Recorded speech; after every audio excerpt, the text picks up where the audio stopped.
La rencontre de la semaine est une présentation du club de golf Atlantide. Plongez dans le monde de l'Atlantide.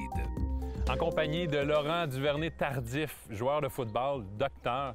Est-ce qu'on peut te considérer maintenant golfeur?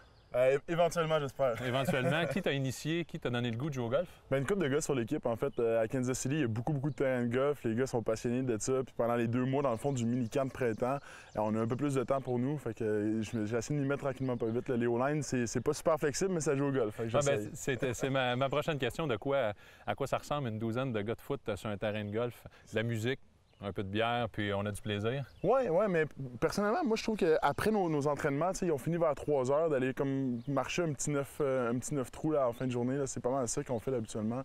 C'est toujours relax. En fait, j'ai jamais vraiment joué de 18 trous jusqu'à aujourd'hui. Fait que c'est une première. OK, c'est une première aujourd'hui. Bon. J'ai joué mon premier 18 au complet. Excellent. Et puis, pour l'instant, qu'est-ce qui t'accroche le plus au golf, tu penses? Bien, la complexité du mouvement, je trouve qu'à chaque swing, il faut tellement que tu sois concentré. Il y a 1 million de choses à penser. Puis moi, c'est sûr que je commence, je connais pas grand-chose, mais d'essayer de porter attention à un détail différent à chaque motion, puis essayer de corriger chaque petit détail. Puis bien, quand tu as une belle swing, c'est tellement un moment d'extase. Fait que je pense que c'est un sport qui devient addictif, puis je pense que je suis en train d'embarquer. Puis, ça serait quoi tes points positifs, là? C'est quoi les atouts que tu as, là? Bien, je commence à être capable de chipper une balle avec un bon lob, puis essayer de la faire arrêter sur le green. Ça, je trouve que c'est un plus. Puis, faut que je maîtrise mieux mon coup de départ. Là. De ce temps-ci, je m'en vais un peu à gauche puis à droite. Corriger ça un peu, mais non, j'ai vraiment du fun. C'est un beau terrain, les gens sont sympathiques.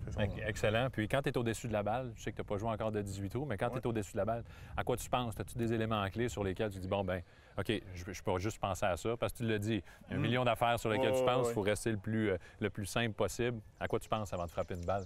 J'essaie d'être bien groundé à terre. J'essaie de pas. Je me dis, je vais pas lever la tête, je vais garder la tête à terre le plus longtemps possible.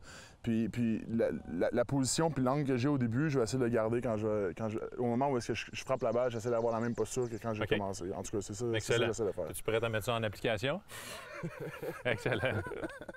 Le colosse des Chiefs de Kansas City a le potentiel pour développer énormément de puissance. Et cette puissance doit commencer par un transfert de poids qui se déplace vers l'avant. Lors de la montée arrière, on constate que Laurent vient mettre beaucoup de poids sur la jambe avant, probablement par faute d'espace puisque la largeur de ses pieds pourrait être plus grande. Quoi qu'il en soit, pour faire contact avec la balle, ceci l'oblige à se relever légèrement et déplacer son poids vers l'arrière. Résultat, c'est uniquement le haut du corps qui génère la vitesse d'élan. On termine sur une bonne note, malgré le fait que Laurent n'a pas de bâton ajusté sur mesure. La stabilité de la tête est exemplaire, et ce, du début du mouvement jusqu'à l'impact.